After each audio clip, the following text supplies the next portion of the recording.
டில்ஷி அம்ஷிகா எனும் 16 வயது மறிக்கத்தக்க ஒரு எங்கட தமிழ் பிள்ளை. மலையகம் கண்டிகை புறப்படமாகவும் கொழும்பு கொட்டாஞ்சேனையும் வசிப்படாகவும் கொண்ட கொழும்பு ராமநாதன் இந்து கல்லூரியில் கல்வி கற்று வந்த வெறும் 16 வயசு உள்ள ஒரு எங்கட தமிழ் பொம்பளை பிள்ளை. வெள்ளவத்த கொழும்பு ராமநாதன் இந்து கல்லூரியில் கல்வி கற்று வந்த இந்த சிறுமி அங்குள்ள ஒரு ஆசிரியர் ஒருவரால் தொடர்ந்து தன்னுடைய ஆய்வுகூடத்துக்கு வரவழைக்கப்பட்டு தொடர்ந்து 2 மாத காலமாக தன்னுடைய பாலியல் இச்சைகளுக்கு உட்படுத்தப்பட்டு கொடுமைக்கு ஆளாக்கப்பட்டிருக்கின்றார். அந்த பிள்ளை கெஞ்சி இருக்கு அந்த ஆசிரியர் சொல்ல மாட்டேன், ஆசிரியர் என்ற வேடத்தில் இருக்கக்கூடிய அந்த காமுகன்ட்ட கெஞ்சி இருக்கு, தயவு செய்து என்ன விட்டுருக்கண்டு கெஞ்சி இருக்கு. அப்பவும் அந்த காமுகன் அந்த பிள்ளைய விடையில. பிறகு அந்த பிள்ளை என்ன பண்ணிருக்கு, தன்னுடைய பேரண்ட்ஸ்ட பெற்றோர்கிட்ட போய் சொல்லி இருக்கு. அப்ப பெற்றோர் என்ன பண்ணிருக்கிறாங்க, ராமநாதன் இந்து கல்லூரி அதிபர்கிட்ட போய் முறையிட்டு இருக்கிறாங்க. அப்ப அந்த அதிபர் என்ன தெரியுமா சொன்னாராம், எங்கட பாடசாலை மிகவும் பிரபலியமான ஒரு பாடசாலை, இப்படியான சம்பவங்கள் வெளித்தெரிஞ்ச எங்கட பாடசாலை பேருக்கு ஒரு கெட்ட பேர், எந்தெந்த சம்பவத்தையே மூடி மறைச்சிட்டாங்க அந்த பாடசாலையுடைய அதிபரும் பாடசாலை நிர்வாகமும். இதே அந்த பாலியல் சித்திரவதைக்கு உள்ளாக்கிய அந்த ஆசிரியர் என்ற அந்த காமுகனுக்கு திருமணமாக 2 பிள்ளைகள் வர.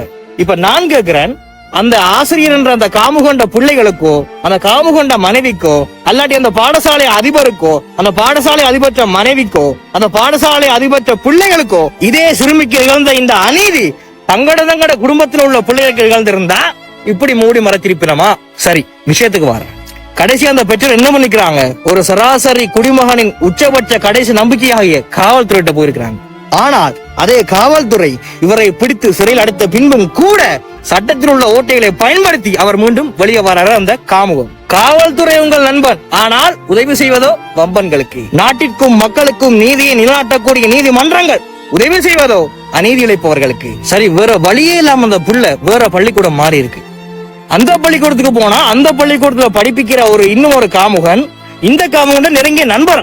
அப்ப இந்த பிள்ளைய நிம்மதியா வாழ விடக்கூடாது, இந்த புள்ள படிக்கவே கூடாத காரணத்துக்காக இவர்கள் எல்லாரும் சேர்ந்து அந்த பிள்ளைய பற்றி பொய்யான விஷயங்களை பொய்யான தகவல்களை பரப்பி அந்த புள்ளண்டைக்கு நம்மளோட இல்ல.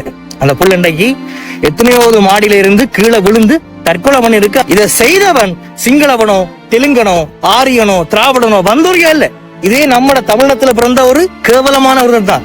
உங்களுக்கு அவ்வளவு இருக்கலாம் இருக்குன்னு சொன்னா வேற ஏதாவது போய் செய்ய வேண்டாம். ஏன்னா சின்ன புள்ளையில ஏண்டா போய் கைய வைக்கிறீங்க? அந்த புள்ள தற்கொலை செய்யறதுக்கு முன்னுக்கு வரைக்கும் எல்லா உதவியும் தேடி போயிருக்கு, நீதிமன்றத்திட்ட போயிருக்கு, தன்னுடைய பெற்றோர்கிட்ட போயிருக்கு, தன்னுடைய நண்பர்கள்ட்ட போயிருக்கு, காவல்துறை கூட போயிருக்கு. எல்லார்ட்டையும் போய் உதவி கேட்டியே, அண்ணன்ட்ட ஒரு வார்த்தை கேட்டியாமா? அப்பங்கிட்ட கேட்டியே, அண்ணன் கிட்ட கேட்டியா? இதுல வெள்ளவத்த ராமநாதன் இந்து கல்லூரிக்கு ஒரு பேர் இருக்கா? என்னங்கடா பெரிய பேரு? நாங்கள் தமிழர்கள்ரா, எங்களுடைய மொழி தமிழ், எங்களுடைய மதம் ஈழத்து வீர சைவர்கள், நாங்கள் சைவ பிரகாசா கல்லூரி பேர் வை. அப்ப சைவ கல்லூரி பேர் வை, அது இந்து கல்லூரி. அப்ப நீங்கள் என்றைக்கு இந்த இந்து மாவன்றங்க, இந்த இந்து மதம், இந்த இந்து கல்லூரி என்று என்றைக்கு எங்களுடைய இனத்த மொழிய மதங்களை விட்டு கொடுத்து இந்தியாவோட கைவத்தில் நின்று இனத்தோக வேலைகளை ஈடுபட்டீங்களோ அன்றைக்கு நீங்களாம் துரோகிகள் படிகள் சேர்க்கப்பட்டு விட்டீர்கள். எந்த ஊடகங்களும் இதை பத்தி இங்க பெரும்பாலும் பேசல. காரணம் என்ன, அங்க தேர்தல் வந்து கொண்டிருக்கு. அட தம்பிங்களா, நாட்டுல பள்ளிக்கூடம் படிக்கிற ஒரு 16 வயசு பெண் குழந்தைக்கு இல்லாத ஒரு பாதுகாப்பு தேர்தல்ல போய் முகம் கொடுத்துறீங்களா? என்னடா கிழிக்க போறீங்க? அந்த புள்ள மானஸ்டீடா, தமிழ் பிள்ளையாச்சு. மயிர் நீப்பின் மாலா கவரிமான அன்னார் உயிர் நீப்பின் மானம் வரும் என்பதை போல அந்த புள்ள இன்றைக்கு தன்னோட உயிரை மாய்த்திரு. ராமநாதன் இந்து கல்லூரிய தலைவரை பார்த்து நான் கேட்கின்றேன், கன்னி தமிழின் பேரை சைவம் என்று சொன்னால் சொல்லூரி போகாதோ வாயூரி போகாதோ, தூய தமிழுக்கு வல்லூர வாய்த்தீரோ, வரி பணத்தை வழங்கிடுவோர் வாய்ப்பளிக்க முயன்றிடுவோர் தமிழர் என்றோ, இது புறமும் அலுவலுக்கும் யாரையா வேறிங்கே தமிழை மறப்பதுண்டோ?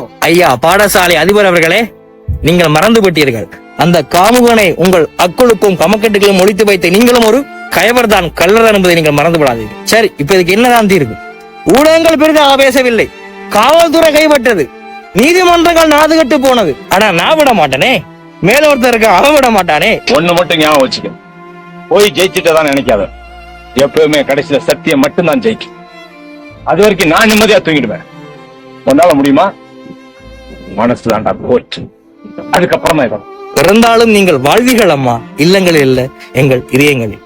மற்றது, அந்த பிள்ளையை கடும் மன உளைச்சலுக்கு ஆளாக்கியவர்கள், அந்த பிள்ளையை நக்கலடித்தவர்கள், கேவலப்படுத்தியவர்கள், அவமானப்படுத்தியவர்கள், அதுக்கு உடந்தையாக இருந்தவர்கள், ஆசிரியர்கள், அந்த பாடசாலை நிர்வாகம், அந்த பாடசாலை அதிபர், அந்த காமுகன், இந்த சட்டத்தை பயன்படுத்தி வெளியே தப்பிக்க வைத்த அந்த நீதிமன்ற நீதிபதி, காவல்துறை அதிகாரிகள், ஆசிரியர், சமூகம், அந்த காமுகன் உட்பட அனைவரும் நீங்கள் உங்கள் வாழ்க்கையில் எதிர்கொள்ள போகின்ற இன்னல்களுக்கு அந்த புள்ளியினுடைய இறப்பு ஒரு காரணமாக இருக்கும் என்பதை, ஒரு அங்கம் பங்கு வகிக்கும் என்பதை நீங்கள் இன்றைக்கு மறந்து விடாதீர்கள். இவ்வளவு நடந்ததற்கு பிறகு உங்களுடைய பெண் பிள்ளைகளை இந்த ராமநாதன் இந்து கல்லூரிக்கு நீங்க கல்வி கேட்க மன்னிச்சு கொள்ளுங்க, கல்வி கேட்க அனுப்பியவங்களா இருந்தா கலவி அமைச்சு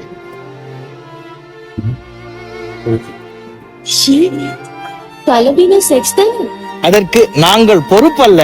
அந்த காமுகன்ட்ட தனியார் வகுப்புகளுக்கு உங்களுடைய பெண் பிள்ளைகளை அனுப்புவீங்களா இருந்தா அதற்கும் நாங்களும் பொறுப்பல்ல என்று நாங்கள் அறிய தருகின்றோம். அடுத்து பிரான்ஸ்ல கடந்த வாரம் 26 வயது மதிக்கத்தக்க ஒரு இளைஞன் தற்கொலை பண்ணிட்டான்.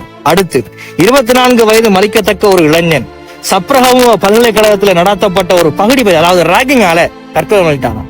அடுத்து இன்னும் ஒரு இளைஞன் காதல் தோல்வியால தூக்கிட்டு தற்கொலை பண்ணிட்டான். அடுத்து யாழ்ப்பாணத்துல காதலன் வாகன விபத்தில் பலி, அதை கேட்டு அதிர்ச்சி அடைந்த காதலி வீட்டிற்குள்ளே தூக்கிட்டு தற்கொலை பண்ணிட்டாமா. வாங்கடா வாங்க, இப்ப எல்லாம் முடிஞ்சு இப்ப புதுசா இதுதான் ட்ரெண்டிங் தற்கொலை. ஏண்டா உங்களோட சொந்தக்காரனும் பந்தக்காரனும் இங்க ஐரோப்பாலையும் கனடாவிலையும் அமெரிக்கா இருந்து கொண்டு குளிருக்குள்ள முள்ளந்தண்டு தேயத்தைய உழைச்சு உங்களுக்கு காசெல்லாம் கொட்டினா உங்களோட அப்பா அம்மா அயரோடையும் ஆட்டோடையும் நாளை அந்த கூலி வேலைக்கும் போய் உங்களை படிக்க வச்சு ஆளாக்கினா உங்களுக்கு எல்லாம் தற்கொலை என்ன? ஆமா, பெரிய காவிய காதல். டேய், காதல் பிரச்சனை, காசு பிரச்சனை, இந்த அவமானப்படுறது இதெல்லாம் தாங்க முடியாது. இப்படியான பிரச்சனைலாம் வந்து நீங்க எல்லாம் தூக்கு போட்டு தற்கொலை பண்ணிட்டீங்கன்னு சொன்னா நாளைக்கு நாட்டுல வந்து ஓட்டு போறதுக்கு ஆள் பற்ற கூட வரப்போ வராப்பா. டேய், உங்களோட வயசு பெண்களும் உங்களோட வயசு படியங்களும் ஒரு 15 வருஷத்துக்கு முன்னுக்கு 2009ஆம் ஆண்டுக்கு முன்னுக்கு வரைக்கும் இனத்துக்காக என்னென்ன செஞ்சாங்கன்னு தெரியுமாடா? தம்பிங்களா, முடிய அறுத்து போட்டு தன்னுடைய மாதவிழா நேரத்திலும் கூட மம்மடியை தூக்கிட்டு போவாள்றா. என்னத்துக்கு? அங்க மண்ணை வெட்டுறதுக்கு, பங்கரை வெட்டுறதுக்கு. ஒரு கதை சொல்றது, இந்த உலகத்துல அனைத்து நாடுகளுடைய தலைவரும் 3 படைப்பிரிவு மட்டும்தான் வச்சிருந்தாங்க. ஒன்று தரைப்படை, ஒன்று வான்படை, மற்றது கடற்படை.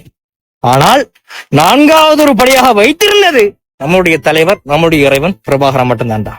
கரும்புலி படை, இனத்துக்காக தம் உயிரை மாய்த்த கரும்புலி படை. இன்றைக்கு அப்படிப்பட்ட ஒரு இனத்துல வந்து பிறந்து இன்றைக்கு காதல் தோல்வியால் தற்கொலை,